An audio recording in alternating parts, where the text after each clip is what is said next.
ఇదం నా కేవలయం పర్యావసేదితి. కృష్ణ భగవానునికి భక్తి చేయినప్పుడు అది మొదటి నుండి అర్పణ చేయవలను. అది మొదట సేవ చేసి తరువాత అర్పణ చేయబడరాదు. కావున ఈ శ్లోకములు నిష్కలంక భక్తి విధానమందు తగినవి కావు. కారణమేమన్నా అవి మొదట ఆచరించబడి తర్వాత అతనికి అర్పణ చేయబడను కనుక ఉన్నత స్థితికి ఇంకా చేరని వారిని నిర్దేశిత భక్తి ప్రమాణపూర్వక నిరంతర సాధన క్రమము భగవత్ సేవ యొక్క నిష్కలంక స్థితికి తెచ్చును.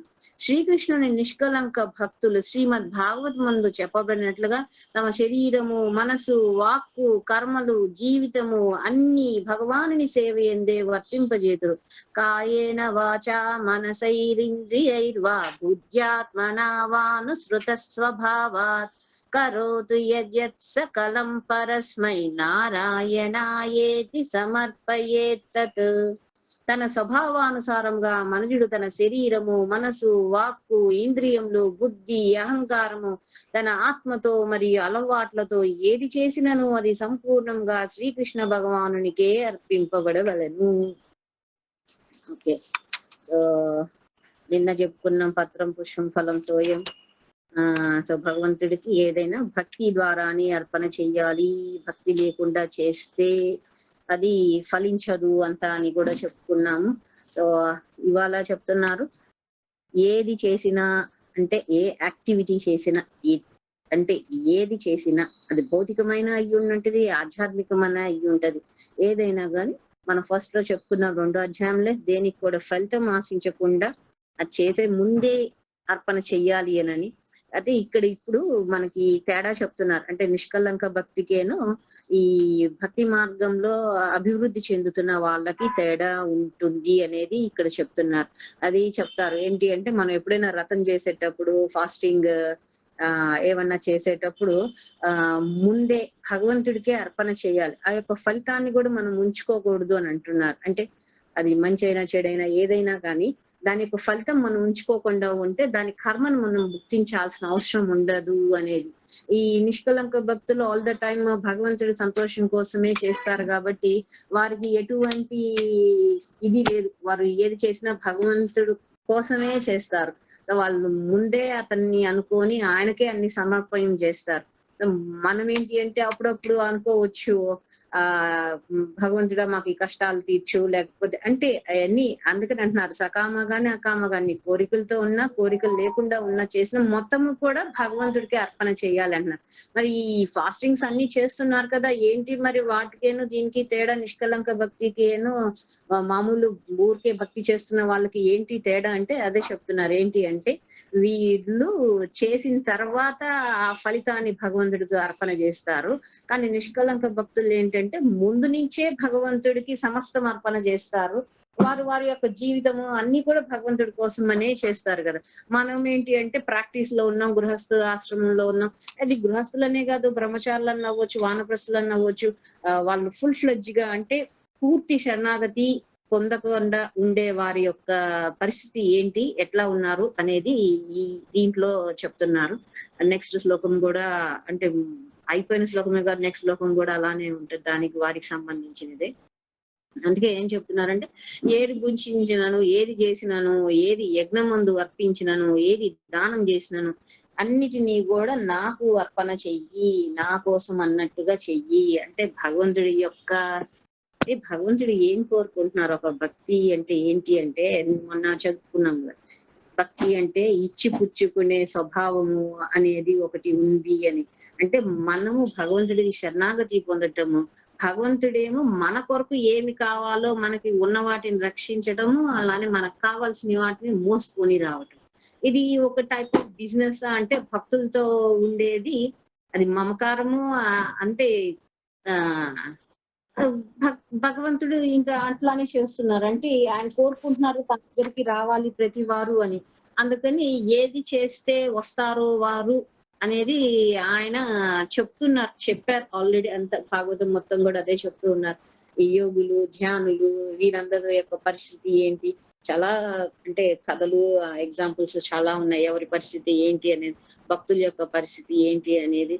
అంటే భగవంతుడు ఏమి ఇవ్వటానికన్నా రెడీగా ఉంటారు అంటున్నారు. కానీ తన భక్తిని మాత్రం ఇవ్వను అంటున్నారు. అంటే అది అంత ఉన్నతమైనది, ఉత్కృష్టమైనది అని చెప్పి భగవంతుడికి. సో మరి ఆ నిష్కలంక భక్తి దగ్గరకి పోవాలి అనంటే మనం ఏం చేయాలో ఇక్కడ చెప్తున్నారు. అర్పణ చెయ్యి అని అంటున్నారు అనంటే ఇంకా వాళ్ళు పూర్తి పరిపక్వత పొందలేదు అని అర్థం అన్నమాట. ఇక్కడ స్వామీజీ గారు ఏం చెప్తున్నారు అంటే ఫలాపేక్షను పూర్తిగా విడవలేకపోవుటచే నిష్కలంక భక్తిని పొందలేని వారి ప్రయోజనార్థమై కృష్ణ భగవానునిచే చెప్పబడినది. ఇంకా ఫుల్ ఫ్లెడ్జ్ గా శరణాగతి పొందని వాళ్ళన్నమాట. వాళ్ళు అప్పుడు కదా ఇంకా అనుకుంటాము నా ఏదైనా మన పిల్లలకి ఏదైనా వచ్చింది అనుకోని వెంటనే హే గోవింద మా పిల్లవాడికి పలానా ఇబ్బంది ఉంది అది తొలగిపోయేటట్లు చెయ్యి అని పలానా అని అనుకుంటాం. సో వెళ్ళటం తప్పేమీ లేదు. కానీ నిష్కలంక భక్తి వాళ్ళ యొక్క పరిస్థితి ఏంటి అనేది మనం అంతకు ముందు చదువుకున్నాము, చెప్పారు భగవంతుడు. ఇప్పుడు ఆ స్టేజ్‌కి ఎళ్ళాలి అనంటే మార్గం ఏంటి వాళ్ళకి ఇది చెప్తున్నారు అన్నమాట. సో అట్టి వారి తమ కర్మలన్నిటిని అనగా వారు భుజించే ఆహారము, ఆచరించే నియమ నిష్టలు మొదలైనవి అన్ని అంటే అవి సకామం అంటే కోరికలతో ఉన్నా, కోరికలు లేకుండా ఉన్నా కూడా ఏదైనా కూడా భగవంతుడికి అర్పణ చెయ్యాలి అని అంటున్నారు. ఇక్కడ అడుగుతున్నారు అదే మనం ఏకాదశి వ్రతాలు చేస్తుంటాం, పూజ చేస్తుంటాం.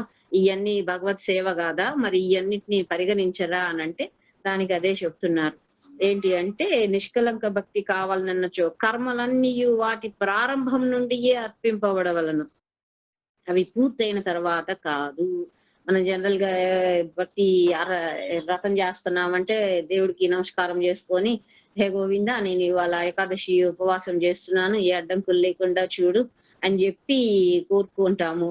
కానీ అది అర్పణ కూడా చేయాలి. ఏంటి అంటే నేను ఈ ఏకాదశి వ్రతము చేస్తున్నాను ఏ అడ్డంకులు లేకుండా చెయ్యి. కానీ దీని యొక్క ఫలితం ఏదైతే ఉందో అది ఎవరికి ఇవ్వాలి అనేది కూడా ముందే చెప్పాలి. అంటే ఎవరికి ఇస్తావు? ఆ భగవంతుడికే ఇవ్వటము, లేకపోతే భగవంతుడి సమానమైన గురువు గారికి ధారపోయటం. అంటే నా గురువు గారు ఈ యొక్క ఫలితం ఏదైతే వస్తుందో ఇది నా గురువు గారికి వెళ్ళి వారు ఆయురారోగ్యాలతో ఉండాలి, వారు సంతోషంగా ఉండాలి, సంతుష్టిగా ఉండాలి.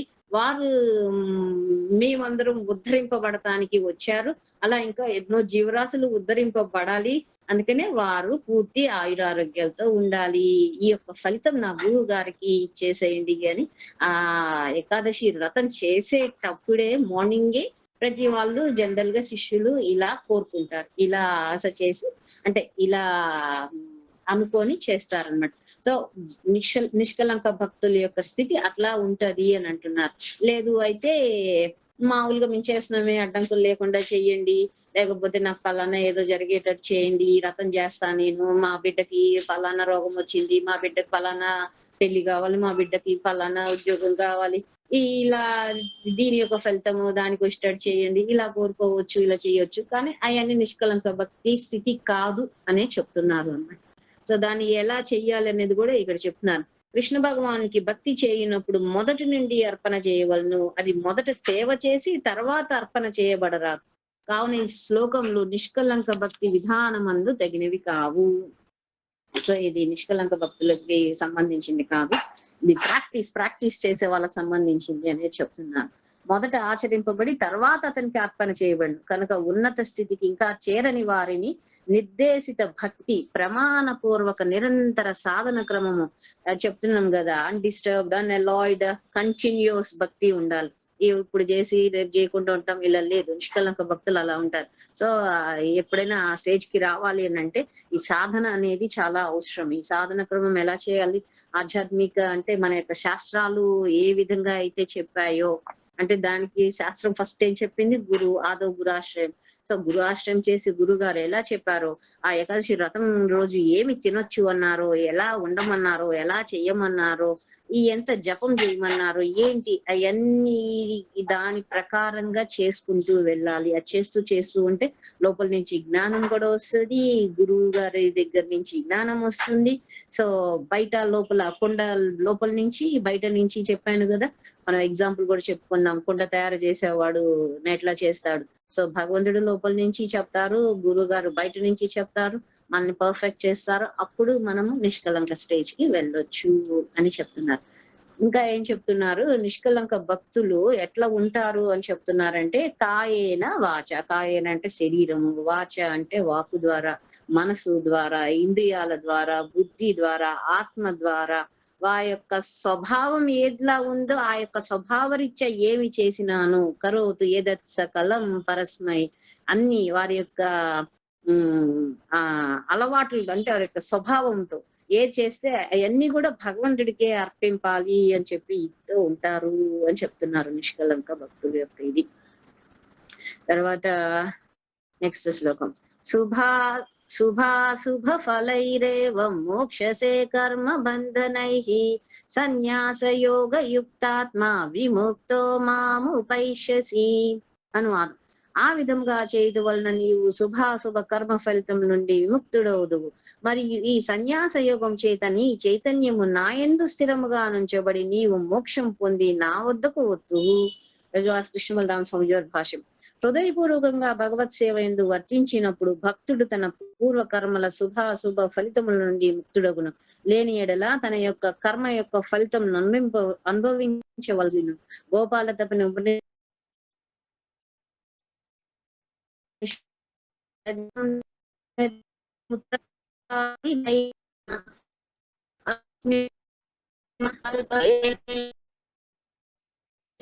ఆయన పవిత్ర నామము కీర్తించుట భగవత్ సేవ అనబడును.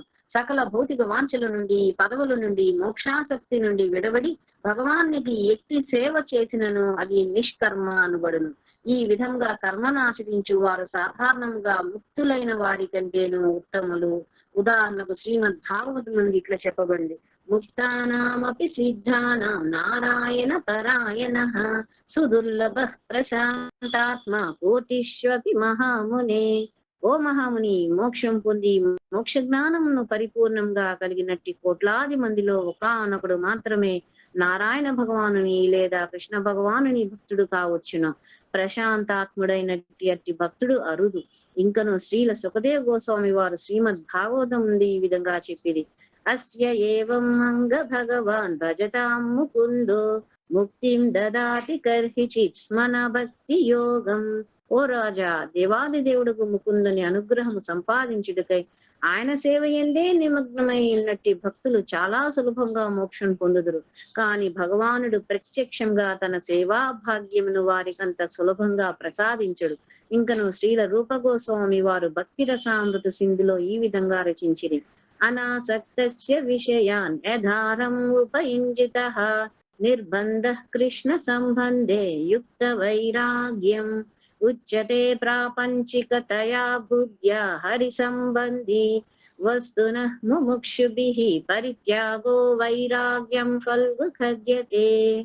భౌతికమైన ప్రతి దానితోనూ నిస్సంగత్వమును పొంది అదే సమయముందు కృష్ణ సంబంధముకు ప్రతి దానిని స్వీకరించినప్పుడు మనుజుడు దివ్య జ్ఞాన స్థితి యందు సరిగా ఉండును. మరి ఒక ప్రక్క ఒక వస్తువునకు కృష్ణుతో గల సంబంధం తెలియక దానిని తిరస్కరించేవాడు సన్యాసమును చక్కగా అభ్యసించిన వానిగా చెప్పబడడు. కావున భక్తి యుక్త సేవ ఎట్లు చేయవలనో తెలుసుకొనుట చాలా దుర్లభం. ఇక్కడ ఏం చెప్తున్నారు, అక్కడ అన్ని అర్పణ చేస్తావు, అర్పణ చేసినప్పుడు ఏమవుతుంది, అది మంచి కార్యాలు అయితే దాని మూలాన శుభాలు అవుతాయి. అది చెడ్డగా అయ్యిందనుకోని దాని రిజల్ట్ బ్యాడ్ గా ఉంటుంది.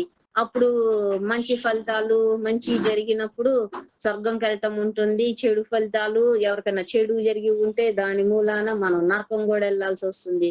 అంటే ముందే గనక అర్పణ చేసేసి ఉన్నారు అయితే సరే, తర్వాత అర్పణ చేసి ఉన్నారు అయితే భగవంతుడికి ఫల త్యాగం చేశారు కాబట్టి కర్మను భుక్తించే పని అవసరం లేదు. కర్మను భుక్తించే పని అవసరం లేదు అయితే వాళ్ళు ఒక రకంగా మోక్షం పొందినట్టే. భక్తులు దీనికి పైన ఉన్నారు కదా. తర్వాత చెప్తున్నారు సన్యాస యోగయుక్తాత్మ అంటే అన్ని వదిలేసేసారు కదా.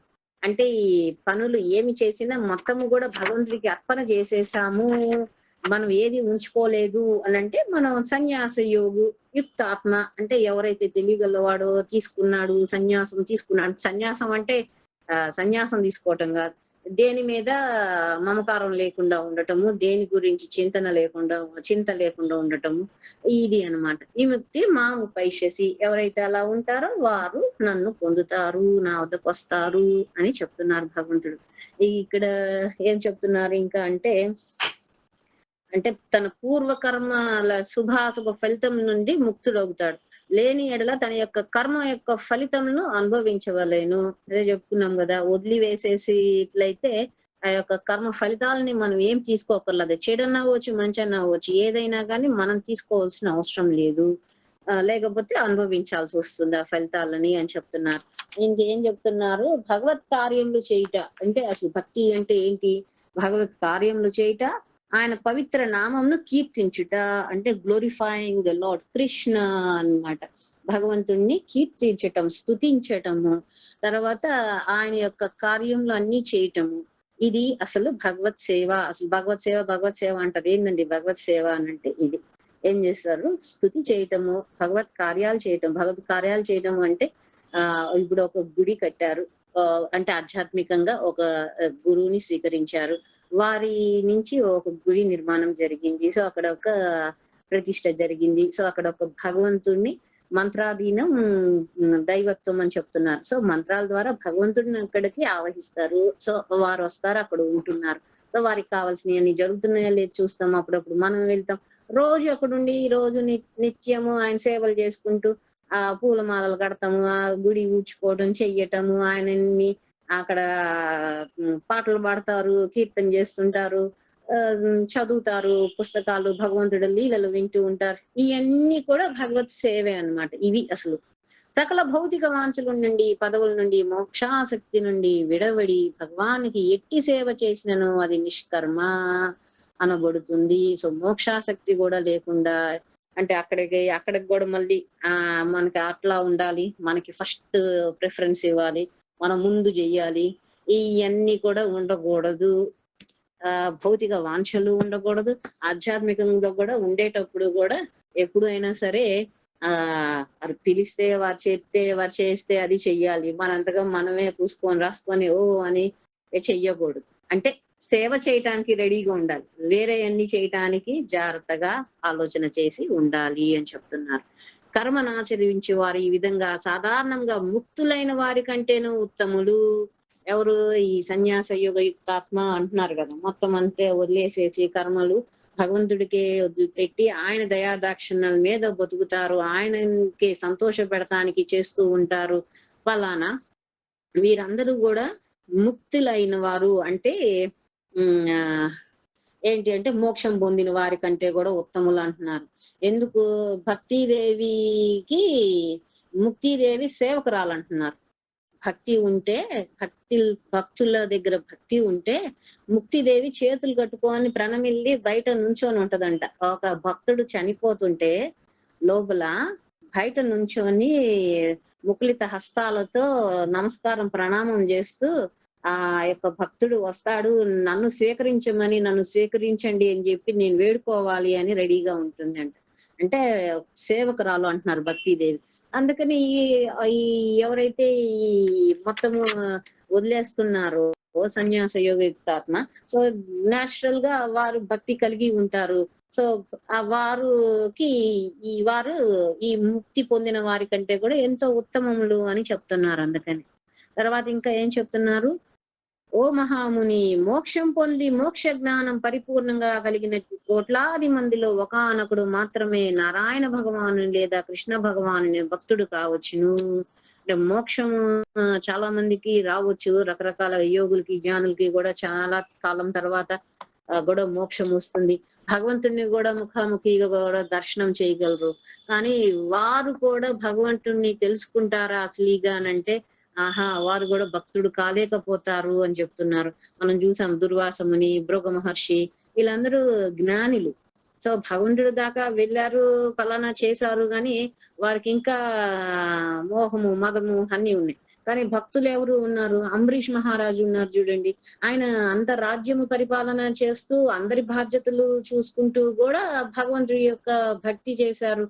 ఆయన ఏకాదశి ఉపవాసాలు తాను చేసేది కాక తన రాజ్యంలో ప్రజలు, పశువులు అన్నిటి చేత కూడా చేయించేవారు. అండ్ దుర్వాస ముని జ్ఞాని ఆయన.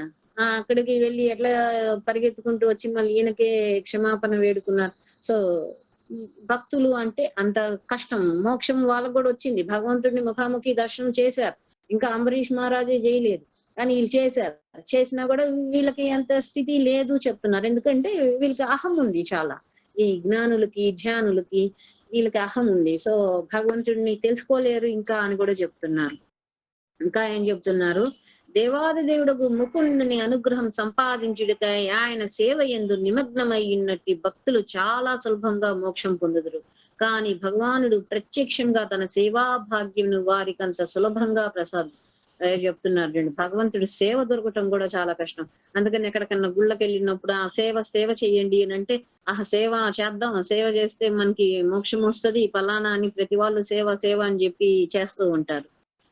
That's true. సేవ చెయ్యాలి. సేవ చేస్తే కాకపోతే ఇక్కడ ఇతర దేవీ దేవతలు చేస్తే అది వాళ్ళు దేవాన్ దేవజోయాంతి మద్భక్తాయాంతి మమభి అది వేరే చెప్పారు. సో ఇతర దేవీ దేవతల పూజా సేవ చేస్తే అది జస్టిస్ అన్న కూడా చెప్పుకున్నాము. వారి లోకాలకు వారు వెళ్తారు ఫలానా అని.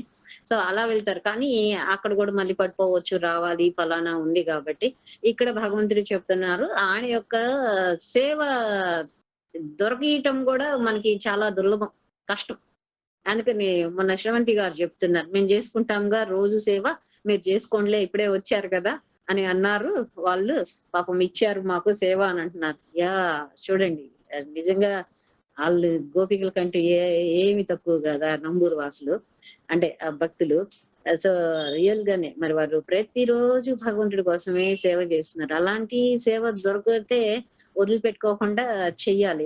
మనం చేద్దామని ఓడవటం గాని, తుడవటం గాని, అక్కడ ఏది సేవ ఎనీథింగ్. పూజారి చేసే దగ్గర నుంచి ఊడ్చి చేసేవాడు, బయట చేసేవాడు. ఆ మాతాజీలు ఉంటారు. పొద్దున్నే 3:30కే లెగుస్తారు, 3ంటికే లెగుస్తారు. వాళ్ళు బై 3:30, 4 కల్లా వచ్చేస్తారు. తలుపులు కూడా తీయకపోతే కొట్టి మరీ తలుపులు తీయించుకుంటారు వాళ్ళు. బయట విష్ణు ప్రభు గారు అని ఇంకొక వారు ఉంటారు. కొట్టి మరి తలుపులు తీసి బయట వాకిళ్ళు చిమ్మటము, ముగ్గులు వేయటము అన్ని.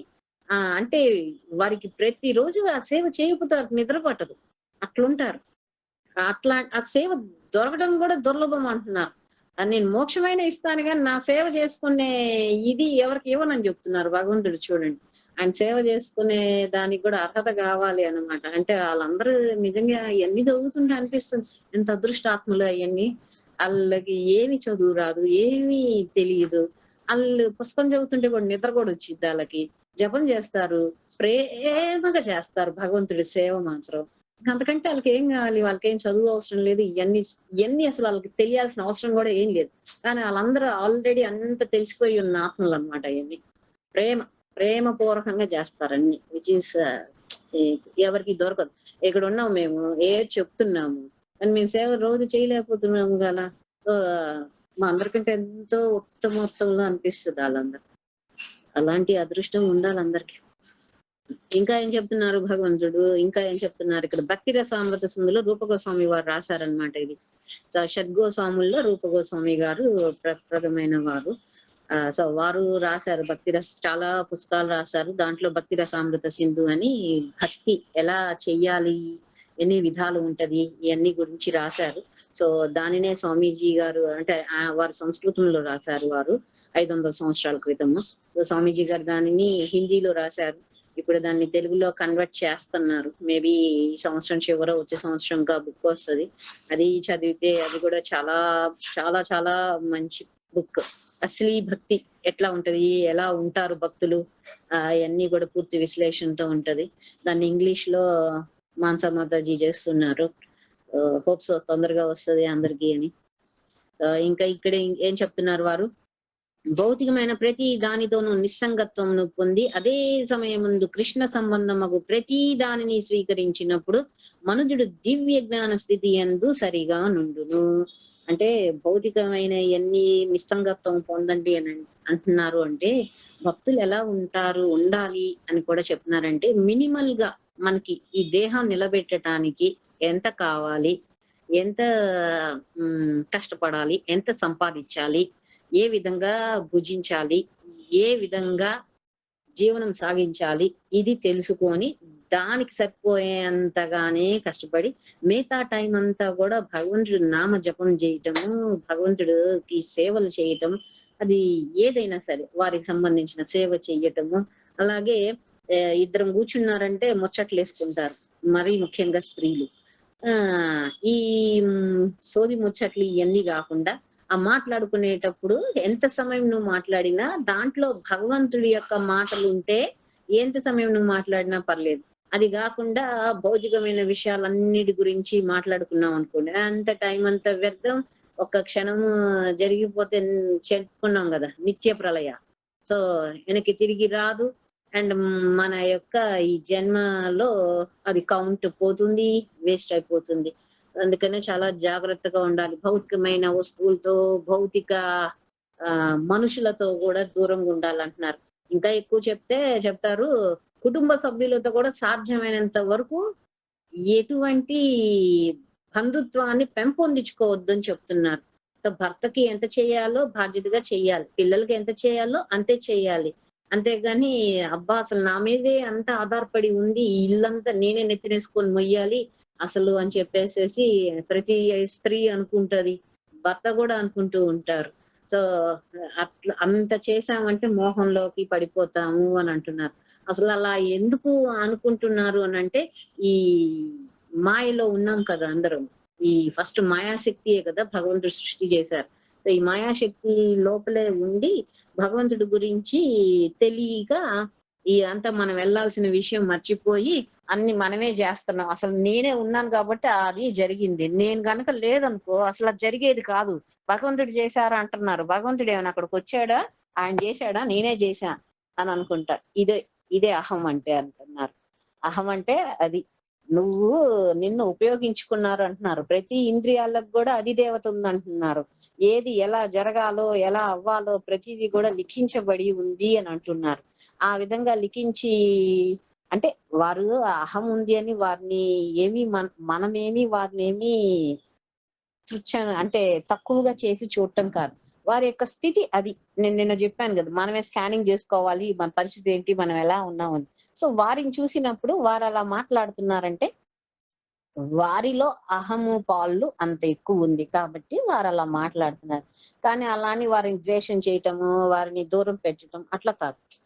అందరితో సమానంగా ఉంటాము. ఎందుకంటే అందరిలోనూ పరమాత్మ ఉన్నారు, పరమాత్మని చూస్తున్నాం కాబట్టి అందరితో మంచిగా ఉంటాము. కానీ మోహం పెంచుకోకూడదు, భౌతిక ఎక్కువ విషయాలతో దూరంగా ఉండాలి, వారితో ఎక్కువ సంబంధం పెట్టుకోకూడదు, ఇవన్నీ చెప్తూ ఉన్నారనమాట. మనుషుడు దివ్య జ్ఞాన స్థితి ఎందు సరిగాను అంటే తీసుకున్నప్పుడు మనుషుడు ఏం ఆలోచన చేయాలి అని అంటే, నిన్న మనం అనుకున్నాము అంటే ఇప్పుడు భౌతిక వస్తువులు ఉన్నాయి, అవన్నీ మనం వినియోగించుకునే విధానాన్ని బట్టి ఉంటుంది. అవి భగవంతుడికి ఆధ్యాత్మికంగా ఎలా ఉపయోగపడుతుందో దాన్ని తీసుకొని వాడటము అనేది ఇంపార్టెంట్. అది కరెక్ట్ సన్యాసించినట్టు. అంతేగాని సన్యాసం తీసుకున్నాను నేను భౌతిక వస్తువు ఏమి తీసుకోను అని అంటే అది మూర్ఖత్వం అవుతుంది, అది సన్యాసం కాదు అని చెప్తున్నారు. సో తెలుసుకోవాలి. మరి అది తెలుసుకోవాలి, అట్లా భక్తియుక్త సేవ ఎలా చెయ్యాలో తెలుసుకోవాలంటే ఇది చాలా దుర్లభం అని చెబుతున్నారు. అంత ఈజీగా అన్ని అర్థం కావు. కానీ ఎవరికి అర్థమవుతాయి, ఎవరైతే గురు ఆశ్రయం చేసి ఉన్నారో వారి మూలాన మనకి అన్ని తెలుస్తాయి. అందుకని గురువుని ఆశ్రయించినప్పుడు మన యొక్క జీవితంలో ఏది ఎంతవరకు చేయాలి, ఎట్లా ఉండాలి, ఇవన్నీ తెలుస్తాయి అని అంటున్నారు. సరే నెక్స్ట్ శ్లోకం. ఇది ఇంపార్టెంట్ శ్లోకమే. అన్ని 9 చాప్టర్ అన్ని ఇంపార్టెంటే ఉంటాయి, అది మనం ఎక్కువ వాడుతూ ఉంటాం ఈ శ్లోకం. సమోహం సర్వభూతేషు నమే ద్వేష్టోస్తి నా ప్రియః ఏ భజంతి తు మాం భక్త్యా మయితే తేషు చాప్యహం. అనువాదం: ప్రతి ఒక్కరి ఎడల సమదృష్టిని కలవాడును అవుత చేత నేను ఎవరిని ద్వేషించను, అదే విధంగా ఎవరిని ప్రేమించను. కానీ నాకు భక్తి చేయువారు నాతో అనుబంధం కలిగి ఉందురు, మరియు నేను కూడా వారితో అనుబంధం కలిగి ఉండును. రజవాస్ కృష్ణ బలరామ స్వామి గారి భాష్యం. సర్వవ్యాపియగు కృష్ణ భగవానుడు యావత్ సృష్టిని నిర్దేశించుచు తన శరణాగతి పొందు స్థాయిని అనుసరించి ప్రతి ఒక్కరిని అనుగ్రహించును. కృష్ణ భగవానునితో అనుబంధం పొంది ఆయనను ఆరాధించినప్పుడు అతడు కూడా అట్టి భక్తునితో అనుబంధం కలిగి అతని బరువు బాధ్యతలన్నీ స్వీకరించును. దీనిని అనుసరించి కృష్ణ భగవానుడు తన భక్తులతో అనుబంధం కలిగి ఉండుట చేత ఆయన కూడా సామాన్య మానవుని వలె అసూయ పక్షపాత గుణములకు లోను కావచ్చునని కొందరు తలంచవచ్చును. ఈ సందేహంను నివృత్తి చేయుటకే కృష్ణ భగవానుడు ఈ శ్లోకం ద్వారా నేను సర్వుల ఎడ సముడును కాని నన్ను ఆరాధించి వారికి స్వయంగా సాక్షాత్కరించును అని చెప్పుచున్నారు. వాస్తవమందు కృష్ణ భగవానుడు కల్పవృక్షము కంటేను కడు దయామయుడు, ఔదార్యవంతుడు. ఏలనన్న కల్పవృక్షములన్నిటికీ కృష్ణ భగవానుడే మూలము. మరియు కృష్ణుని వలె కాక ఆ కల్పవృక్షములన్నీ తమ భక్తులను గాని లేదా ఎవరిని కూడా అనుగ్రహించలేవు. కల్పవృక్షం తన దగ్గరకు చేరగలిగిన వారికి ఎవరికైనాను విచక్షణారహితంగా కోరికలు తీర్చును. కానీ కృష్ణ భగవానుడు తన భక్తులతో అనుబంధం కలిగి కొన్నిసార్లు ఆ భక్తుల శత్రువులను స్వయంగా తన చేతులతోనే సంహరించును. శ్రీమద్ భాగవతమందు స్వయంగా భగవానుడే చెప్పినట్లుగా నిర్వీరాయ ప్రశాంతాయ స్వసుతాయ మహాత్మనే ప్రహ్లాదాయ యదా దృహ్యే ధనిషేపి వరోర్జితం. హిరణ్యకశిపుడు తన సొంత కొడుకును ప్రశాంత చిత్తుడును మృదు స్వభావుడు అజాత శత్రువు అయిన ప్రహ్లాద భాగవతముని బాధించుచున్నప్పుడు ఆ హిరణ్యకశిపుణ్ణి నేను బ్రహ్మవరంను కూడా లెక్క చేయక తక్షణమే సంహరించును. తన భక్తుని యొక్క బరువు బాధ్యతలు మాత్రమే స్వీకరించినట్టి కృష్ణ భగవానుని గుణమును లోపముగా కాక ఒక భూషణముగా తలంచవలను. కృష్ణుని ఈ లక్షణము తాను జ్ఞానులు, యోగులు లేదా ఎట్టి ఇతర సాధకుల తీవ్ర ప్రయత్నముల చేత కూడా అంతగా కదిలించబడనని తెలియజేయుచున్నది. మనుజుడు ఇతర సేవకులను కాక కేవలం తన సేవకుల బరువు బాధ్యతలు స్వీకరించినట్లుగానే కృష్ణ భగవానుడు తన భక్తుల బాధ్యతను స్వయంగా స్వీకరించును. శివభక్తులు లేదా ఇతర దేవతారాధకుల బాధ్యతలను అతను స్వయంగా స్వీకరించడు. గోపాల తపన ఉపనిషత్ వర్ణించినట్లుగా సచ్చిదానందైకరసే భక్తి యోగే తిష్టతి. పరమేశ్వరుడు కేవలం భక్తి యోగం ద్వారానే సంతుష్టుడగును, మరి ఏ ఇతర సాధనాల ద్వారా కాదు. అయినప్పటికీ ఇంతకు ముందు వివరింపబడినట్లు జనార్దనుడగు కృష్ణుడు పరోక్షంగా ప్రతి ఒక్కరి అవసరాలు చూచును. కావున ఆయన నిష్పాక్షికుడు. ఇది మనం చాలా సార్లు చెప్పుకున్నాము.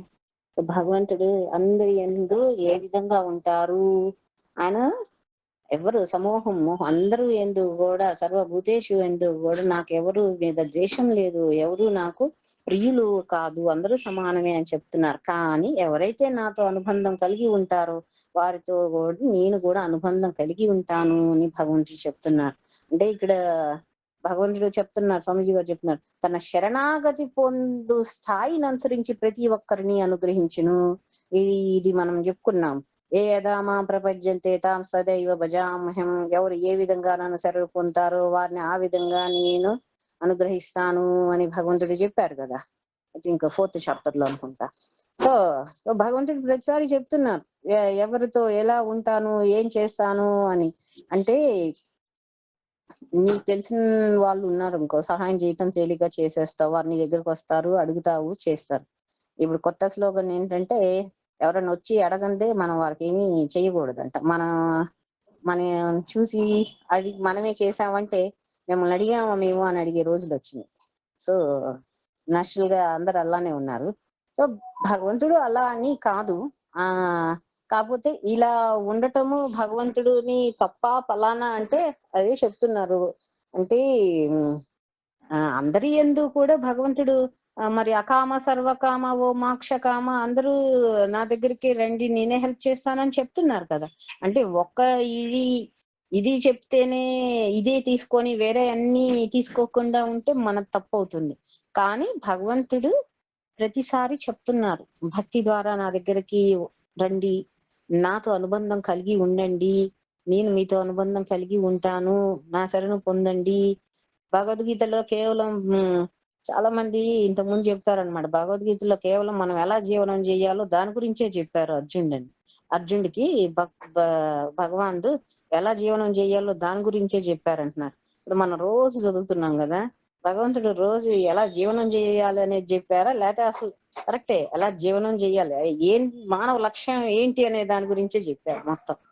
కాకపోతే జనాలు ఎవరికి కావాల్సింది వాళ్ళు అనువదించుకొని వాళ్ళు ఇష్టమైనట్టు చేస్తున్నారు.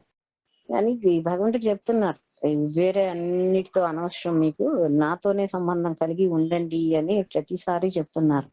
ఇంకా ఏం చెప్తున్నారు, కల్పవృక్షంతో పోలుస్తున్నారు. కల్పవృక్షము తన దగ్గరకి ఎవరు వచ్చి తనని అడిగినా, అసలు కల్పవృక్షం సృష్టి చేసింది భగవంతుడు అనుకోండి, కానీ వచ్చి ఎవరు అడిగితే వారికి అందరికి సమానంగానే ఇచ్చేసిద్ది, ఫలానా ఆమె ఏమీ పట్టించుకోదు చూడదు అని. కానీ భగవంతుడు ఏం చెప్తున్నారు, అరే నన్నే నమ్ముకొని వచ్చిన వాళ్ళకి నేను చూడాల్సిన బాధ్యత ఉంది, అనన్య చింతయంతో మనం చెప్పారు కదా. ఎవరు ఎందు లేకుండా నేనే అనన్య, ఇక ఎవరు లేరు, నేనే దిక్కని వచ్చిన వాళ్ళకి నేను ఎలా వదిలిపెడతాను, వారి బాధ్యత నాదే కదా, వారు నన్నే నమ్ముకొని వచ్చారు అంటే వేరే వాళ్ళు ఎందుకు చూడరు, జానులు యోగుల్ని లేకపోతే ఇతర దేవి దేవతలు పూజ చేసే వాళ్ళని అని అంటే, వారు వాళ్ళ మీద నమ్మకం పెట్టుకున్నారుగా, వాళ్ళు చేస్తారని వారు ఆశపడుతున్నారుగా. సో వారికి ఎవరో ఒకరు ఉన్నారుగా హెల్ప్ చేయటానికి, వాళ్ళు చేస్తారు. సో కానీ ఎవరు లేరు, ఇక నేనే దిక్కు అని నమ్ముకున్న వాడికి కూడా నేను చేయకపోతే ఇంకెవరు చేస్తారు, అందుకే నేనే చెయ్యాలి అతడికి మాత్రం తప్పనిసరిగా అని చెప్పి భగవంతుడు చెప్తున్నారు ఇక్కడ. ఇంకా ఏం చెప్తున్నారు, ఆ కల్పవృక్షం అందరికి సమానంగా ఇస్తదేమో, కానీ నా భక్తులకి నేను ఎక్కువ ఇంపార్టెన్స్ ఇస్తాను అని చెప్తున్నారు. ఇంకేం చెప్తున్నారు, కృష్ణ భగవాన్ తన భక్తులతో అనుబంధం కలిగి కొన్నిసార్లు ఆ భక్తుల శత్రువులను స్వయంగా తన చేతులతోనే సంహరించును. వచ్చారు, సంహరించారు కదా చాలా సార్లు. సో హిరణ్యాక్షుని, హిరణ్యకశిపుణ్ణి, సో హిరణ్యాక్షుడు చిన్న అతను, హిరణ్యకశిపు పెద్ద అతను. సో ప్రహ్లాదు వారిని రక్షణ చేయటానికి స్వయంగా వచ్చారు కదా. మరి ఏంది స్తంభంలో ఉన్నారా, ఏది నీ దేవుడా, దేవుడైతే ఎక్కడున్నాడు చూయించమంటే, ఇందుగలడు అందు లేడు, ఎందెంది అందే చక్రధరి అని చెప్తే, ఆహా అయితే ఈ స్తంభంలో ఉన్నారా చూయించానంటే, ఎందుకు ఉంటారు, దీంట్లో కూడా ఉంటారు అంటే. చూడండి భగవంతుడు అందుకే చెప్తుంది, కేవలము ఒక దగ్గరే ఉన్నారు లేదు, అన్నిట్లోనూ చూస్తాడు. అనంజ భక్తుడు ప్రతి దాంట్లో మ్యాటర్ అంటే పదార్థంలో కూడా చూస్తాడు, పదార్థంలో చూస్తాడు, క్రిమికీటకాదుల్లో చూస్తాడు, పశు పక్షాదుల్లో చూస్తాడు, ఇతర అందరి హృదయాల్లో చూస్తాడు, ఆఖరికి వస్తువుల్లో కూడా చూస్తాడు. అందుకని అక్కడ పదార్థమైన ఒక స్తంభంలో కూడా ప్రహ్లాదుడు భగవంతుడిని చూడగలిగాడు. అందుకని ఆయన గట్టిగా ఉన్నారు ఇక్కడ అనంటే, తన యొక్క భక్తుడు చెప్తున్నాడు నేనున్నాను అంటే అక్కడ ప్రకటన అవ్వాలి, లేకపోయినా కూడా రావాల్సి వస్తుంది. భక్తుడి యొక్క మాట ఎప్పుడు తోసిపుచ్చను అంటున్నారు. వారు ఏదంటే అదే చేస్తాను నేను, వారి ఎంటబడి వారికి సేవ చేస్తాను అంటున్నారు. సో ఆయనని ఇది చేయటం కోసం ఆయన స్వయంగా వచ్చారు భగవంతుడు. వచ్చి ఎంత బాధ పెడతావా నా బిడ్డని అని చెప్పేసి ఏం చేశారు, సంహరించేశారు. సో ప్రహ్లాదుడు ఎలాంటి వాడు, ప్రశాంత చిత్తుడు, మృదు స్వభావుడు, అజాత శత్రువు. అంటే ఆయనకి ఎవరు శత్రువు లేరు, ఆయన కూడా ఎవరికి శత్రువు కాదు. అలా అజాత శత్రువు అంటే నాకెవరు శత్రువులు ఉండరు, ఎవరికి కూడా నేను శత్రువుని కాదు అనమాట. అది అజాత శత్రువు అంటే. అట్లాంటి వాడు భాగవతముడు అంటే భగవంతుడి మీదే ఆధారపడి ఉన్నతను అనమాట. అది బాధిస్తే భగవంతుడికి ఊరుకుంటారా, చెప్తున్నారు కదా, నేను బ్రహ్మవరాన్ని కూడా లెక్క చేయక తక్షణమే సంహరించున్నాను. ఏంది బ్రహ్మ వరం ఇస్తే నాకు ఇదా, నా భక్తుడిని ఇంత ఇబ్బంది పెడతాడా అని చెప్పేసి అది కూడా లెక్క చేయకుండా వచ్చి సంహరించేశారు అంటున్నారు. తన భక్తులు బాధ వచ్చినప్పుడు తన భక్తుని యొక్క బరువు బాధ్యతలు మాత్రమే స్వీకరించినట్టు కృష్ణ భగవానుని గుణం లోపంగా కాక ఒక భూషణంగా తలంచవలను అని కూడా చెప్తున్నాను. ఈ లక్షణం తాను జ్ఞానులు, యోగులు లేదా ఎట్టి ఇతర సాధకులు తీవ్ర ప్రయత్నములు చేత కూడా అంతగా కదిలించబడనని తెలియజేస్తుంది. ఇక్కడ మేజర్ గా ఏం చెప్తున్నారు అంటే, ఓన్లీ భక్తులు నాతో అనుబంధం కలిగి ఉన్న వారితోనే నేను వారికి కొంచెం ఎక్కువ చేస్తాను సహాయం అంటున్నారు. కానీ జ్ఞానులు, యోగులు, ధ్యానులు గురించి చెప్పలేదు ఇక్కడ భగవంతుడు అనేది తెలియజేస్తున్నారు దీంట్లో భగవంతుడు అని చెప్తున్నారు. మనుషుడు ఇతర సేవకులను కాక తన సేవకుల బరువు బాధ్యతలను స్వీకరించినట్లుగానే, అదే ఇందాక అనుకున్నాం కదా, ఇతర దేవి దేవతల పూజా సేవ చేసే వాళ్ళు వారే చూస్తారులే, నా దగ్గరికి రాలేదు కదా అని చెప్పి అనుకుంటారు భగవంతుడు కూడా. సో తన దగ్గరకు వచ్చే వాళ్ళు, మన దగ్గర పనిచేసే వాళ్ళ సంగతే మనం చూస్తాం. అంతేగాని ఊర్లో అందరూ ఎవరికో పనులు ఉంటే వాళ్ళందరికీ ఏమైనా కష్టాలు వస్తే మనం వెళ్ళి ఏం చెయ్యట్లేదు. భగవంతుడు కూడా జనరల్ గా అలానే చేస్తారు అని చెప్పి చెప్తున్నారు. ఇంకా ఏం చెప్తున్నారు, సచ్చిదానందైకరసే భక్తి యోగే తిష్టతి. పరమేశ్వరుడు కేవలం భక్తి యోగం ద్వారానే సంతుష్టుడగును, మరి ఏ ఇతర సాధనాల ద్వారా కాదు. భక్తి భక్తి భక్తి అంటున్నారు, ఎన్నిసార్లు భక్తి చెప్తున్నారు. నిన్న చెప్పాను ఎగ్జాంపుల్, అన్నం తినాలి అంటే నోటితోనే తింటాము, రంధ్రం ఉంది ఇక్కడ అని నొక్కుల్లో చెవుల్లో పెట్టట్లేదు, ఒకటే ఉంది మార్గం అన్నప్పుడు అన్నం ఎట్ట తింటావంటే నోటితో తింటా అనే చెప్తాము. నోటితో నుంచే కదా తినగలం. సో ముక్కులో చెవులు రంధ్రాలు ఉన్నాయి వాటిల్లో తినలేము కదా. అందుకని ఈ భగవంతుడి దగ్గరికి చేరే మార్గం భక్తే కాబట్టి 100 సార్లు 1,00,000 సార్లు 1,00,00,000 సార్లు అదే చెప్తారు. ఇంకా భక్త్యాహమేకయా గ్రాహ్యం భక్త్యా మామభిజానాతి, భక్తి ద్వారానే నన్ను తెలుసుకుంటారు. సో భక్తియే చెప్తున్నారు భగవంతుడు. ఇంకా ఇక్కడ సచ్చిదానందైకరసే భక్తి యోగే తిష్టది, కేవలం భక్తి యోగ ద్వారానే సంతుష్టుడవుతారు. అయినా కూడా ఇంతకుముందు వివరింపబడినట్టు జనార్దనుడకు శ్రీకృష్ణుడు పరోక్షంగా ప్రతి ఒక్కరి అవసరాలు, పరోక్షంగా అంటే ఎట్లా, ఇతర దేవి దేవతల పూజా సేవ చేస్తున్నా కూడా వారు ఏమైనా వరములు ఇవ్వాలి, ఏమైనా చెయ్యాలి అని అంటే కూడా భగవంతుడి యొక్క అనుగ్రహం, వారి యొక్క పర్మిషన్ తీసుకొని వారికి ఎట్లా ఇస్తున్నారు, సరే ఇప్పిస్తున్నారు కదా. సో అలా ఆయన పరోక్షంగా చేస్తున్నారు భగవంతుడు సహాయం ప్రతి వారికి అని కూడా ఆయన కాబట్టి నిష్పాక్షికుడు అని అనుకోవాలి అని చెప్తున్నారు. నెక్స్ట్ శ్లోకం రేపు చెప్పుకుందాము, అది టైం. సో అది అమ్మా, ఎవరికి ఏమైనా సందేహాలు ఉంటే అడగచ్చు. ఇవాళ ఏంటి చాలా మంది క్లాస్కి వచ్చినట్లేదు. నేను మాతాజీ వచ్చారా? గుంటూరు భగవతి మాతాజీ. రాధే రాధే మాతాజీ, వచ్చాను. వచ్చారా? Okay okay.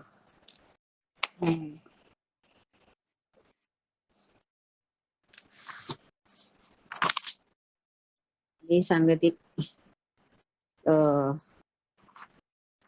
వారికి ఏమీ సందేహాలు లేవు కదా, రోజు చూంటున్నాము, ఇంకేం సందేహాలు.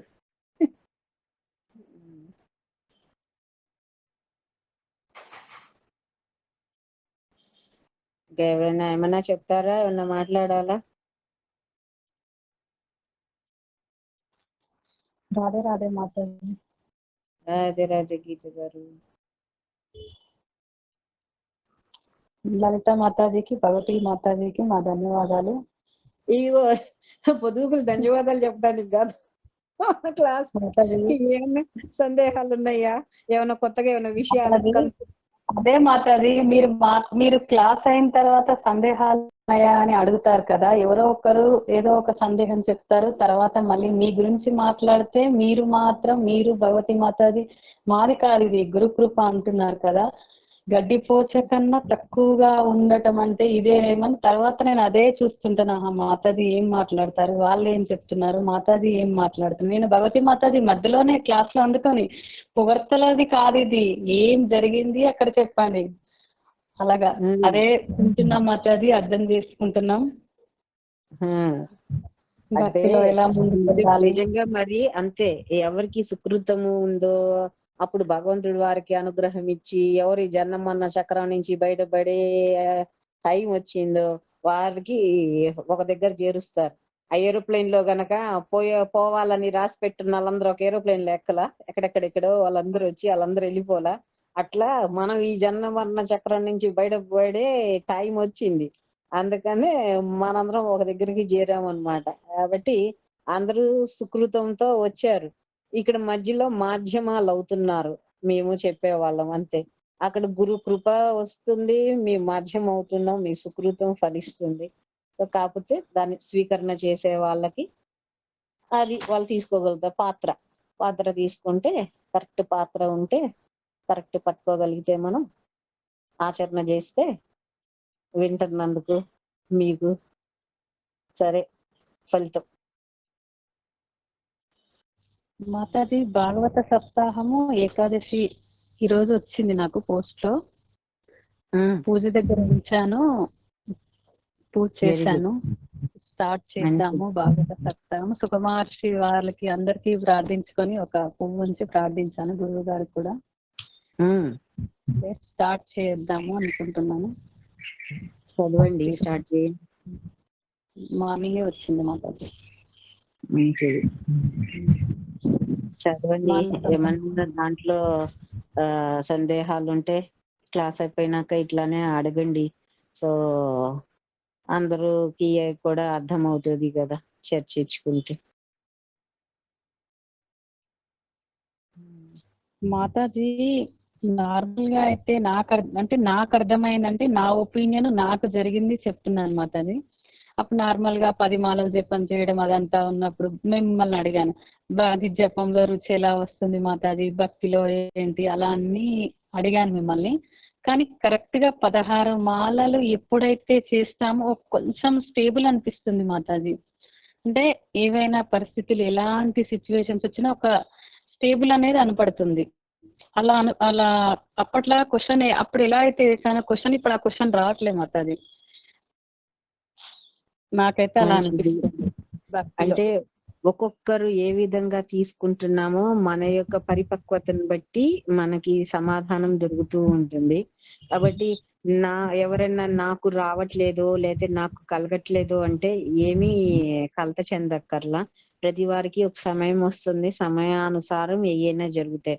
ఓన్లీ థింగ్ ఈస్ వదిలిపెట్టకుండా కంటిన్యూస్ గా వర్క్ చేయటమే. వర్కింగ్ అంటే జపం చెయ్యటమే పని మనకి. వేరే ఒక్కొక్కరికి ముందు రావచ్చు ఆ యొక్క జ్ఞానం, ఒక్కొక్కరికి లేటుగా రావచ్చు. నేను చెప్పాను కదా, చింత చెట్టు కింద కూర్చున్నాడు, రాగి చెట్టు కింద కూర్చున్నాడు, తపస్సు చేస్తే రాగి చెట్టు ఆకులు తక్కువ, చింత చెట్టు కంట.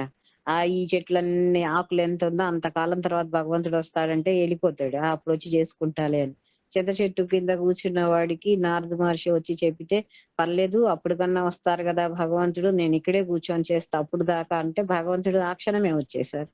సో ఒక్కొక్కరికి టైం పట్టొచ్చు, కానీ ఎవరైతే ఓర్పుతో సహనంతో నాకు కూడా కావాలి, నాకు కూడా తెలియాలి జ్ఞానము, నేను భగవంతుడి గురించి జ్ఞానం తెలుసుకోవాలి అని చెప్పి ఎవరైతే సంకల్పం చేసి లోపల భగవంతునితో వేడుకుంటూ ఉంటారో, మొరబెట్టుకుంటూ ఉంటారో డెఫినెట్ గా భగవంతుడు లోపల నుంచి జ్ఞానం ఇస్తారు. సో బయట నుంచి కూడా సహాయం చేస్తారు త్రూ గురు ఆర్ వాళ్ళ శిష్యులు, సంథింగ్ సత్సంగత్యంలో ఎక్కడన్నా రావచ్చు, తెలీదు. చెయ్యండి ప్రతి వారు. మాతాజీ మీరు అన్నారు కదా, మనం ఉపవాసమైన ఏదైనా పూజ చేస్తే అంటే గురువుకి అర్పించినా కృష్ణునికైనా అర్పించవచ్చు, గురువుకైనా అర్పణ చేయొచ్చు అన్నారు కదా మాతాజీ. ఏకాదశి అయినా ఏదైనా మనం ఇప్పుడు గురువుకి అర్పణ చేయాలని మనసులో అనుకొని స్టార్ట్ చేస్తాం. మార్నింగ్ నా ఏకాదశి మంచిగా జరగాలి, గురు స్వామీజీకి అర్పణ అని, ఆత్మ అర్పణ అనేసి అనుకొని స్టార్ట్ చేస్తాం, అంతే కదా మాతాజీ? అవునమ్మా, అట్లానే అనుకోవాలి. నాకు ఈ లోపల ఏం అడ్డంకులు రాకుండా నేను మంచిగా సాధన చేసి ఈ ఏకాదశి వ్రతం చేయాలి, దీంట్లో యొక్క ఫలితాన్ని నా గురువు గారికి ఇవ్వండి, దీంట్లో ఏమైనా నేను తప్పులు చేస్తుంటే అవి నాకే ఉండేటట్లు, ఈ యొక్క ఫలితం మంచిగా ఉన్నది మాత్రం నా గురువు గారికి వెళ్ళాలి అని చెప్పి కోరుకోవాలి. ఆ రోజు ఉపవాసం ఉండి తెల్లారి పొద్దున విరమణ అంటే తెల్లారి పొద్దున మంగళారతి మేము చేస్తాం కదా, అప్పుడు ఆ రోజు భగవంతుడిని మళ్ళీ వేడుకుంటాం అన్నమాట. దీంట్లో ఏదైనా తప్పులు ఉంటే అయ్యి నాకే ఉంచేస్తాయండి, కానీ దీనికి ఏమాత్రం నేను చేసిన దానికి ఎంత ఫలితం వచ్చిందో నాకు తెలియదు. అంటే ఇంత ఎక్కువ ఎక్స్పెక్టేషన్స్ చేసి చెయ్యం కదా మనం చేసేది, మనం మనసుతో ఎన్ని రకాలుగా ఏం చేస్తున్నామో ఆలోచనలు మాటలు మనకు తెలియదు. కానీ దానికి ఏదో చీమతలకాయ అంత ఫలితం ఎంత వచ్చినా సరే, ఆ ఫలితం ఎంతైనా సరే అది నా గురువు గారికి చెందాలి అని చెప్పేసి మళ్ళీ తెల్లారి కూడా ఒకసారి నమస్కారం చెప్పుకుంటాము. అప్పుడు అది గురువు గారికి చెందుతుంది.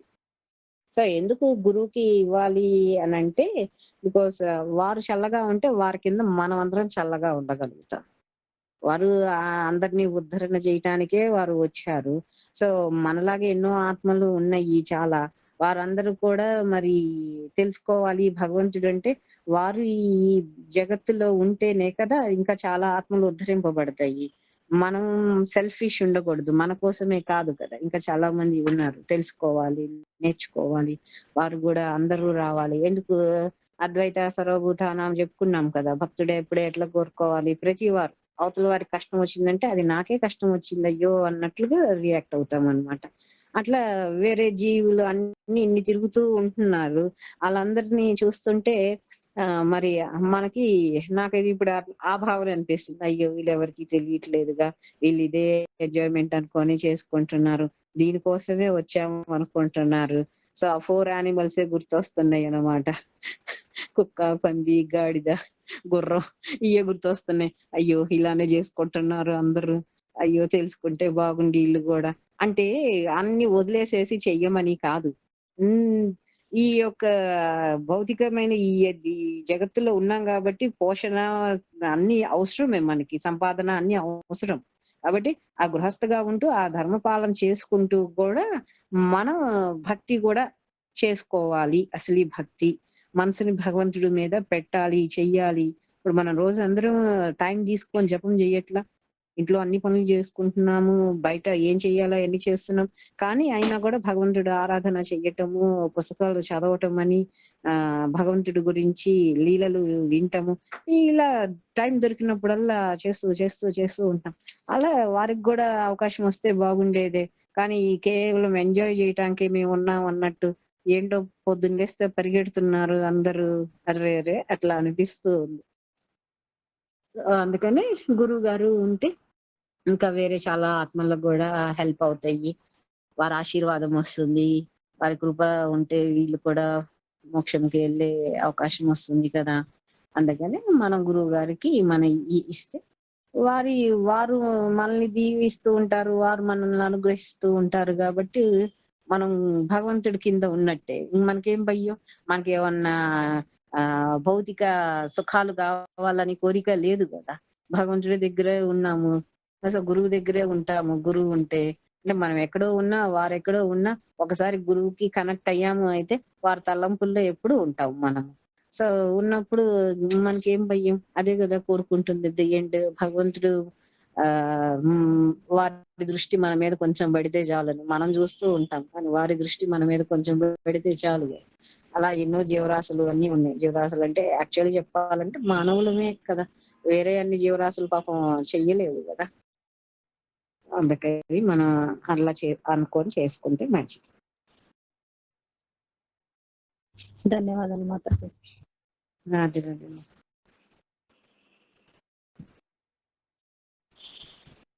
ఇంకా ఏమన్నా ఎవరైనా అడుగుతారా? రాధేమ్మ చెల్లు ఏం చేస్తున్నావు? రోజు క్లాస్‌కి వస్తున్నావు, చదువుతున్నావా? ఎగ్జామ్స్ దగ్గరకు వస్తున్నాయి. బోల్ చందు స్పీకర్ ఆఫ్ పెట్టింది, ఏం చేస్తుందో.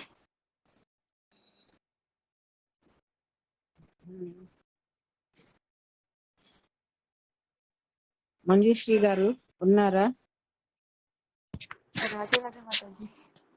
రాధే. ఏం జరుగుతుంది? నేను పాపకి వ్యాక్సిన్ ఉందని వెళ్ళాను, లేట్ అయిపోయింది ఈ రోజు. ఇప్పుడే జాయిన్ అయ్యాను. అవునా? It's okay. మీరు ఊరికి మాతాజీ ఊరికి వెళ్ళొచ్చారా అంటున్నా. అదేదో బలీలు పలానా. లేదు మాతాజీ, అది డిలే అయిపోయింది. బట్ ఏం రీజన్ వల్ల తెలీదు. ఏదో సైలెంట్, ఆ టాపిక్ కి రాలేదు. Very good.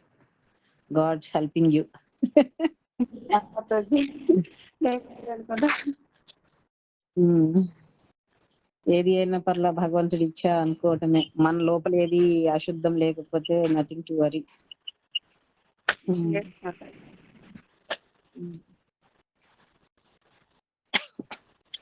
చాలా మాయలో పడిపోతున్నాము. ఇంకా ఈ మోహం ఇవన్నీ అలాగే ఉంది. నీకు చాలా బాధ్యతలు ఉన్నాయమ్మా. చిన్న పిల్లలు ఉన్నారు కదా, మరి బాధ్యతలు ఉన్నప్పుడు మోహంలో ఉంటారు డెఫినెట్ గా. కాకపోతే ఆ మోహంలో నువ్వు నీ బాధ్యతలు చేస్తూ ఉంటూ కూడా ఎంతో కొంచెం టైం తీసుకొని జపం చేయటము, కుదిరినంత అట్లీస్ట్ ఒక 4 అన్న జపం చెయ్యటము. ఏదన్నా టైం దొరికితే ఒక్క శ్లోకమైనా, పావు శ్లోకమైనా భాగవతం తీసుకొని కొంచెం అన్నా చదవటము. కొంచెం ఒక 10 మినిట్స్ రోజులో పిల్లలు పడుకున్నప్పుడు ఎప్పుడు ఒక 10 మినిట్స్ టైం తీసుకొని ఆత్మ కోసం చాలు. నువ్వు మొత్తం చేసినంత మేము 24 గంటలు చేసినా, మీరు ఆ 10 నిమిషాలు చేసినా సమానం. Nothing to worry. భగవంతుడికి అన్నీ తెలుసు. నైట్ పడుకోవడం కూడా లేట్ అయిపోతుంది మాతాజీ. మార్నింగ్ లేవడం చాలా కష్టంగా అది 7 అలా అయిపోతుంది. అప్పుడప్పుడు ఫీల్ అవుతుంది, అయ్యో ఎందుకు ఇంత లేట్గా లేస్తున్నాను, నేను పూజ చేయట్లేదు. అప్పుడు కూడా ట్రై చేస్తున్నాం మాతాజీ, స్నానం చేసుకొని దేవుడికి దండం పెట్టుకోవడం, ఒక్క మాల చేస్తాను ఒక్కొక్క టైము, నైవేద్యం మార్నింగ్ పెట్టేస్తాను, మధ్యాహ్నం అవ్వదు ఒక్కొక్క టైంలో, అలా చేసి మేనేజ్ చేసి. But non veg you are trying your best. మీ బెస్ట్ ట్రై చేస్తున్నారు. So Bhagavan is watching out. He knows pretty well how much you can you are doing. So nothing to worry. But at least మీ తలంపుల్లో భగవంతుడిని స్మరణ చేయండి. మధ్యాహ్నం భోగ్ పెడతానికి కుదరటలేదు అయితే వంట చేసేస్తారు కదా, వంట అందుకనే వంట గృహంలో కూడా జనరల్ గా మేము గురువు గారిది ఒక ఫోటో పెట్టుకుంటాం పైన ఒకటి కొట్టుకొని ఎదురుగా, అంటే స్టవ్ దగ్గర కాకుండా ఆపోజిట్ సైడ్ అన్నమాట. సో గురువు గారు ఫోటో పెట్టుకుంటాం. ఇన్ కేస్ ఎప్పుడైనా చాలా హడావుడి అయ్యింది, చెయ్యలేకపోతున్నాము, ఎవరో వచ్చారు అప్పటికప్పుడు, సో వాళ్ళకి ఫ్రూట్స్ కట్ చేయాలి పెట్టాలి ఫలానా, అప్పుడు ఇక్కడ కూర్చొని మేము నివేదన చేసి వస్తామని అనలేము. So generally what we do is అక్కడ గురువు గారి ఫోటో ఉంటుంది. సో అక్కడే గురువు గారికి అది ఊరికే ఆ ప్లేట్ అలా చూయించి ఒకసారి నమస్కారం చేసుకొని, హే గురుదేవ్ ఇది పెడుతున్న వారికి ప్లీజ్ టేక్ దిస్ అని చెప్పి ఆఫర్ చేసి ఒక్క క్షణం 2 seconds అట్లా అనుకోని మనసులో అది పెట్టేస్తాం. ఇన్ కేసు పిల్లలకి పెట్టాలి మీకు టైం కుదరదు పలానా అయితే ఒక 2 seconds 3 seconds just close your eyes there itself and మీ మనసుతో నివేదన చెయ్యండి గురువు గారికి అట్లీస్ట్. ఎందుకంటే భగవంతుడికి నివేదన చెయ్యాలి అంటే మీరు తులసి పత్రం పెట్టండి వారు తీసుకోరు. సో అట్లీస్ట్ గురువు గారికి చెయ్యొచ్చు మనం. అందుకనే ఒకసారి గురువు గారిని తలుచుకొని, హే గురుదేవ్ టైం లేదు చేయటానికి, పిల్లలు పని, సో మీరు ఇది స్వీకరణ చెయ్యండి అని చెప్పి మనసులో అనుకొని పెట్టేసేసాయి పిల్లలకి. దట్ బికమ్స్ ప్రసాదం టు దెమ్ ఆల్సో. మీకు ఈజీ అయిపోతుంది. Try to have a picture of Gurudev in your kitchen if possible, లేకపోతే మనసులో అన్న అనుకోండి. So we does that. So ఎప్పుడైనా ఏదైనా స్పెషల్ చేస్తే లైక్ 2-3 times స్వామీజీ ఒకసారి అడిగారు, ఏం చేస్తున్నావు అంటే పలానాది తింటున్నాను స్వామీజీ అంటే, నువ్వు నాకు పెట్టలేదుగా అని అడిగారు. నిజంగా పెట్టాల నివేదన చెయ్యలేదు అనమాట. సో స్వామీజీ ఆస్క్ మీ, నువ్వు నాకు పెట్టలేదుగా అని. తెలిసిపోయిందా అనుకున్నాం. సో ప్రతి వెల్ దే నోస్. సో అన్ని టైమ్స్ పెట్టినప్పుడు ఎప్పుడు అడగలేదు, పెట్టినప్పుడే 2 times అడిగారు. అందుకే ఆ దెబ్బకి ఇంక నేను ఇట్లా లాభం లేదు అని అందుకే కిచెన్ లో పెట్టేసేసాను గురువు గారి ఫోటో. ఎప్పుడన్నా ఇట్లానే హడావుడి అవుతుంది, సో అలా అప్పుడు అట్లీస్ట్ అక్కడ గురువు గారికి ఏదైనా నివేదన చేసేసి ట్రై చేయండి. జస్ట్ టిప్ అనుకో.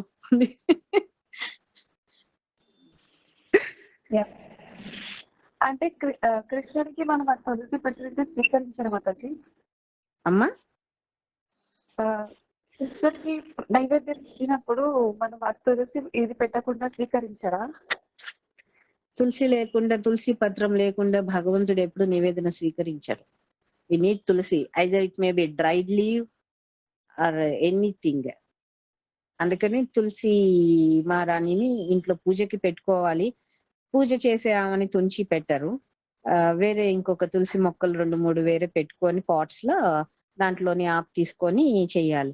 అండ్ మోస్ట్లీ ఇంకొకటి చెప్పడం మర్చిపోయాను, ద్వాదశి రోజు అండ్ సండేస్ తులసిని తుంచకూడదు. సో బిఫోర్, ఇప్పుడు రేపు సండే వస్తుంది ఏకాదశి, సో సండే రోజున తుంచకూడదు. మామూలుగా ఏకాదశి రోజు తుంచొచ్చు, కానీ సండే కాబట్టి ఆ రోజు తుంచకూడదు. ఆ తెల్లారి ద్వాదశి తుంచకూడదు. సో అందుకని జనరల్ గా సాటర్డేనే కొన్ని లీవ్స్ సేకరించి తుంచి అవి చిన్న బాక్స్ లో పెట్టి ఫ్రిడ్జ్ లో స్టోర్ చేసుకుంటే it will be helpful for the rest of the 2 days అన్నమాట.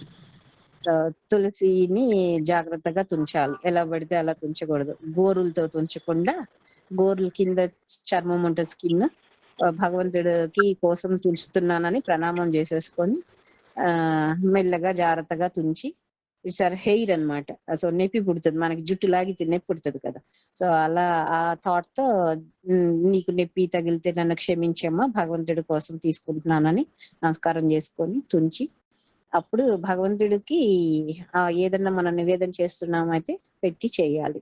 ఇన్ కేస్ మీకు తులసి దొరకదు ఇంట్లో రెగ్యులర్ గా అంటే అట్లీస్ట్ దొరికే దగ్గర ఎక్కడన్నా తులసి తీసుకొచ్చి ఇంట్లో కొంచెం ఎండపెట్టుకొని వాటిని లీవ్స్ అవి డ్రై అయిపోతాయి కదా, ఒక కంటైనర్ లో స్టోర్ చేసుకోండి. సో డ్రై తులసి అన్న మీరు ఇప్పుడు విదేశాల వాళ్ళు అదే చేస్తారు. బికాస్ వాళ్ళకి అక్కడ తులసి మొక్క చలికి అక్కడ ఉండదు కాబట్టి దే టేక్ తులసి లీవ్స్, ఇక్కడ డ్రై తులసి లీవ్స్ తీసుకొని వెళ్తారు.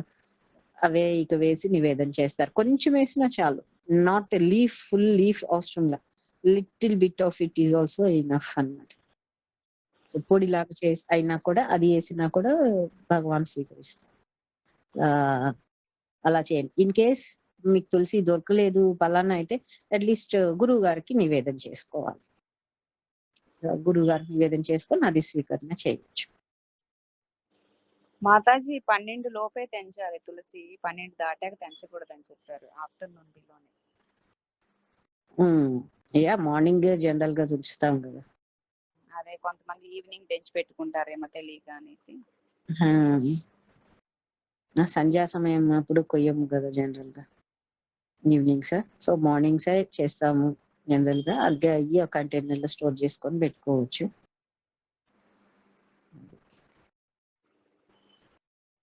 సో ఇంకా ఏమైనా డౌట్స్ ఉన్నాయా?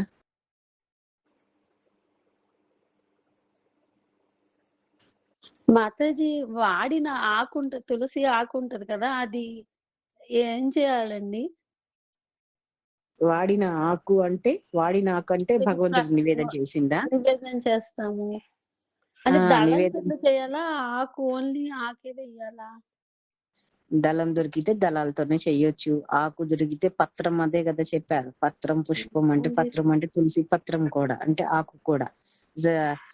తులసి రోజు ఒక తులసి పత్రంతో భగవంతుడిని పూజ చేస్తే ఎంతో మంచిది. బికాస్ ఆమె తులసి ప్రేయసి, భగవంతుడి యొక్క ప్రేయసి. సో హీ లవ్స్ అన్నమాట తులసి మహారాణి. సో అందుకని రోజు ఒక పత్రం వారి యొక్క పాదాల దగ్గర పెట్టిన తర్వాత ఆ భగవంతుడి దగ్గర ఈ పాదాల దగ్గర ఏం పెట్టినా అవి తీసేసినప్పుడు అవి వాసన చూడటము చాలా శ్రేష్కరం కూడా. సో అదేదో ఒక స్టోరీ కూడా ఉంది. అంటే భగవంతుడి దగ్గర పాదాల దగ్గర అర్పణ చేసిన తులసి యొక్క వాసన చూడటం మూలాన సనత్ కుమార్ వాళ్ళకి, సనత్ కుమార్ వారు జ్ఞానంతో ఉంటారు ఫస్ట్. సో అందుకనే వారు జై విజయులు వాళ్ళు 5 సంవత్సరాల పిల్లలుగానే ఉన్నారు కదా. సో బ్రహ్మ మానస పుత్రులు ఫస్ట్ క్రియేషన్ లో బ్రహ్మ సనత్ కుమార్లు వీళ్ళు నలుగురు. సో వారు భగవంతుడిని చూడటానికి అని చెప్పేసి వైకుంఠ ధామం వెళ్తారు. అక్కడ 6 గేట్లు దాటి 7వ గేటు కూడా వెళ్ళిపోతుంటే ఈ చిన్న పిల్లలు 5 సంవత్సరాల వయసు వాళ్ళనే ఉంటారు ఎప్పుడు, వారు పెద్దవాళ్ళు ఎవరు. సో లోపలికి వెళ్తుంటే జై విజయులు వాళ్ళు కూడా భక్తులు, భగవంతుడి రూపాలు చేశారు. కానీ వారు ఆ టైంలో వీరిని చూసి నవ్వారు, ఈ చిన్న పిల్లలు ఏంటి వీళ్ళు ఇట్లా వచ్చారు అట్లని. భగవంతుడు గో బ్రాహ్మణ హితాయ, బ్రాహ్మణులకి ఎప్పుడు టైం వారికి అడ్డు చెప్పటం ఉండకూడదు. బ్రాహ్మణులు వస్తే డైరెక్ట్ గా వెళ్ళిపోవచ్చు భగవంతుడి దగ్గర, అది ఒక నియమం. కానీ ఆ రోజు వారు అజయ్ విజయులు అలా కాకుండా వీరిని ఆపుతారు.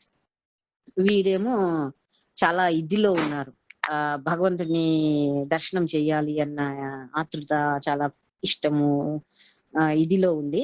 వీరు ఎప్పుడైతే ఆపారో వెంటనే వీరికి శాపం ఇచ్చేసేస్తే అప్పుడు జై విజయులు భక్తులు వీరప్పుడు జ్ఞానంలో ఉన్నారు అంటున్నారు. భాగవతంలో ఉంది, ఇది స్వామీజీ గారు చెప్తే విన్నాను ఫ్యూ డేస్ బ్యాక్. సో అప్పుడు ఈ భగవంతుడు లోపల నుంచి బయటికి వచ్చారు. ఈ సంవాదం వీళ్ళిద్దరి మధ్య జరుగుతూ ఉన్నప్పుడు బయటికి వచ్చారు భగవంతుడు. అప్పుడు వారి యొక్క పాదాల దగ్గర ఈ తులసి మాల వేసుకుని ఉన్నారు.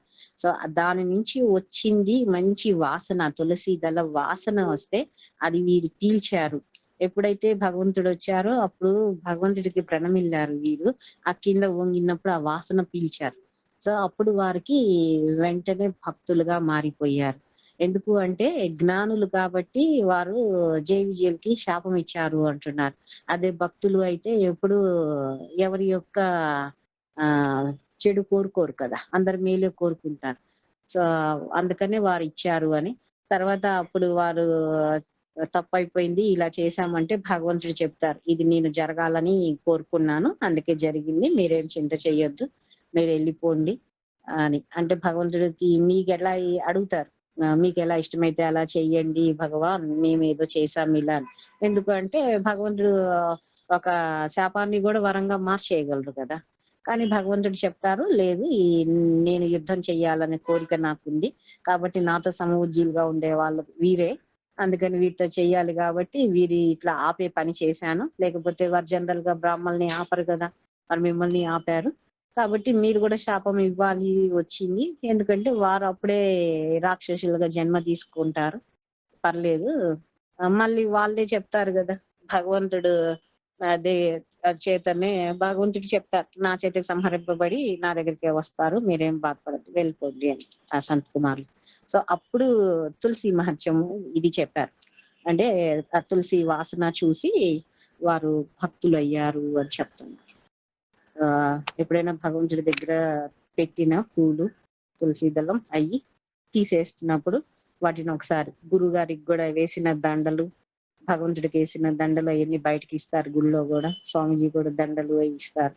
సో భక్తులు మేము జనరల్ గా అవన్నీ మంచిగా వాసన చూసి ఎవరు అంటే తొక్కకుండా ఉండే ఒక బాస్కెట్ ఉంటుంది, దాంట్లో వేసేస్తాం, అవి తీసుకెళ్లి చెరువులో వేసేస్తారు. అట్లా చేయాలి, జనరల్ గా వాసన చూడాలి మంచిగా. సో మనకు కూడా భక్తి వస్తుంది అన్నమాట.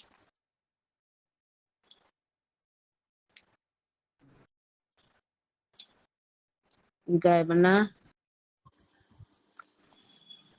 మాతాజీ మీరు చెప్పారు కదా, ఇప్పుడు ఏదో ఒక ప్రణాళిక అంటే భగవంతుడి ప్రణాళిక వేరేగా ఉంది కాబట్టి జయ విజయులు సనత్ కుమారులను ఆపారు కదా. అంటే మన లైఫ్ లో కూడా అది గుడ్ ఆర్ బ్యాడ్ ఏది జరిగినా కూడా అది భగవంతుని యొక్క ప్రణాళికనే కదా మాతాజీ. ప్రణాళిక అంటే కరెక్టే. ప్రణాళిక మనకెట్లా వచ్చింది, మనము కర్మ చేసుకొని వచ్చాము కాబట్టి అది అట్లా వచ్చింది. మనకి ప్రణాళిక ఉంది, పైన ఉన్నప్పుడు ఒక ఇది చక్కగా ఇక్కడ ఉండి తిని కూర్చొని నా భజన చేసుకొని హ్యాపీగా ఇక్కడ ఉండండి, ఆయనతో పాటు సాలోక్య సాక్షి సామీప్య సారూప్య అన్ని ఇచ్చారు. కానీ మనమే కాదు అని స్వతంత్రించి మనము వచ్చాము. సో వచ్చి ఫస్ట్ లో బానే ఉండి మనం వేరే ఇతర పనులు చేస్తూ ఉంటాం కాబట్టి కర్మబంధీలం అయ్యాం. ఆ కర్మబంధీలం అయినప్పుడు కర్మ తీసుకోవాల్సి వస్తుంది మన అందరం. కాబట్టి ఏమి జరగాలి అన్న ప్రణాళిక అంటే భగవంతుడు మనం చేసుకొచ్చిన కర్మని జరగటానికి అవసరమైన వాతావరణం అయితే కలగజేయాలి, అందుకని చేస్తారు అని చెప్పారు. మనం ఇంతకు ముందు చెప్పుకున్నాం ఇది కూడా, ఇప్పుడు మేబీ సెకండ్ చాప్టర్ లో అనుకుంటా చెప్పాను. సో భగవంతుడు మనకి ఆ కర్మ తీరటానికి అవసరమైన ప్రణాళిక, దానికి వాతావరణం ఏర్పాటు చేస్తారు అంటున్నారు. అది రాధే రాధే మాతాజీ. వీళ్ళు సనత్ కుమారులు ఉన్నారు కదా, వాళ్ళు ఎందుకు 5 సంవత్సరాల ప్రాయంగానే ఉంటారు, వాళ్ళు ఎందుకు మామూలుగా పెద్దవాళ్ళు లాగా కావట్లేదు? ఏమో నాకు తెలీదు అది అంత. అంటే భాగవతంలో స్వామీజీ అయితే దాని గురించి వివరంగా ఏమీ చెప్పలేదు. కానీ వారు 5 సంవత్సరాలుగా పిల్లల వాళ్ళలాగా వచ్చారు, మానస పుత్రులు. ఆ పుట్టగానే వాళ్ళు వెంటనే అట్లా వెళ్ళిపోయారు అని చెప్పారు. సో అందుకని వాళ్ళు ఎప్పుడు 5 సంవత్సరాల పిల్లల వాళ్ళలాగా అలానే ఉన్నారు, కానీ ఫుల్ జ్ఞానంతో ఉన్నారు భగవంతుడి గురించి అని చెప్పారు. ఎందుకు అలా ఉండిపోయారు అంటే ఏమని నాకు తెలియదు, స్వామీజీ గారిని అడగాలి. విశ్లేషణ లేదు దాని గురించి. ఇట్లాంటివి చాలా ఉంటాయి థింగ్స్ మనకి తెలియదు అన్ని, అంటే గురువుల్ని అడగొచ్చు కనుక్కోవచ్చు. కానీ అది ఏంటి అంటే ఇవన్నీ ఒక స్టోరీస్ లాగా మనకి, కానీ దాని లోపల సిద్ధాంతం తీసుకోవాలి మనం. లైక్ అంటే భక్తి ఇంపార్టెంట్ ఎట్ ది ఎండ్, జ్ఞానం కాదు. సో భగవంతుడికి శరణాగతి అవటం ఇంపార్టెంట్. ఏది ఇంపార్టెంట్ సిద్ధాంతం అవి తీసుకుంటాం. సో స్టోరీస్ అదిగా చెప్తుంటాను ఇప్పుడు. సో స్టోరీస్ ఎ పార్ట్, కానీ వాటిల్లో మనకి ఏమి ఉపయోగపడతాయి, మనం అభివృద్ధి చెందటానికి ఏమున్నాయో అవి మనం తీసుకోవటం ఉత్తమం. కానీ తెలుసుకోవడంలో తప్పు లేదు. అవకాశం వచ్చినప్పుడు గురు సాంగత్యం దొరికినప్పుడు ఎందుకు అలా అయ్యిందంటే వారు చెప్తారు. అప్పుడు అన్ని చెప్పాలి అంటే వారికి టైం కుదరదు కదా, వీడియోస్ లో చెయ్యాలి అన్న. మనమేమో ఆ భాగవతం చదువుదాం మూల గ్రంథాలంటే అన్ని సంస్కృతంలో ఉంటాయి, మనకేం అర్థం అవుతాయి.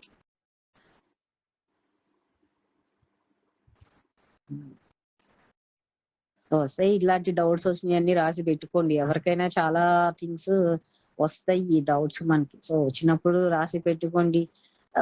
మాకు తెలిస్తే చెప్తాము, తెలియకపోతే గురుగారు వచ్చినప్పుడు ఎప్పుడైనా అది అడిగితే క్లారిటీ అయితే అందరికీ కూడా ఉపయోగపడుతుంది. సో ఓకే అందుక ఇలా ఉంది అని, లేకపోతే దట్స్ నాట్ దట్ ఇంపార్టెంట్ అనుకుంటే దట్స్ ఆల్సో ఫైన్.